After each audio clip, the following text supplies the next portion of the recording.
எந்த சமயத்திலும் சகல விதமான வேண்டுதலோடும் விண்ணப்பங்களோடும் நீங்க என்ன பண்ணுமா ஆவியில ஜெபிக்கக்கூடியவர்களா இருக்க வேண்டும். இந்த பாருங்க, ஏன் ஆவியில நம்ம ஜெபிக்கணும்னு சொன்னா, இன்றைக்கு மாம்சம் பலவீனம் உள்ளது, ஆனால் ஆவி எப்படிப்பட்டது? உற்சாகம் உள்ளது. இன்றைக்கு பாருங்க, மாம்சத்துல நிறைய நேரங்கள் என்ன பண்ண முடியாது, கொஞ்சம் ஜெபம் பண்ணுவோம்னு நினைப்போம், அதுக்கப்புறம் என்ன பண்ணுவோம், கொஞ்சம் படுத்துட்டு அதுக்கப்புறம் என்ன பண்ணலாம், ஜெபம் பண்ணலாம், கொஞ்ச நேரம் என்ன பண்ணலாம், அந்த வேலையை முடிச்சுட்டு ஜெபம் பண்ணலாம். இப்ப பாருங்க, இந்த சரீரம் நமக்கு நிறைய நேரங்கள்ல ஒத்து போவாது. இப்ப பாருங்க, அப்ப அதுதான் நம்ம என்ன பண்ணணும், ஆவியில எப்ப வேண்டுமானாலும் நம்ம ஜெபித்து கொண்டிருக்கலாம். இப்ப பாருங்க, ஜெபம்னா 24 மணி நேரமா எப்படி பண்ண முடியுங்க, எனக்கு டயர்டா இருக்குங்க, நான் வேலைக்கு போயிட்டு வரேங்க, அந்த காரியம் இந்த காரியம் இருக்குன்னு சொல்லிட்டு நிறைய காரியங்கள் நம்ம என்ன பண்ணோம், சாக்கு போக்கு சொல்லி கொண்டிருப்போம்.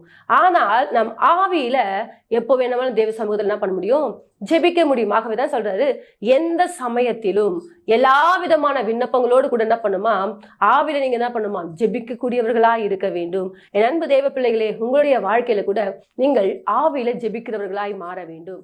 ஏனென்று சொன்னால்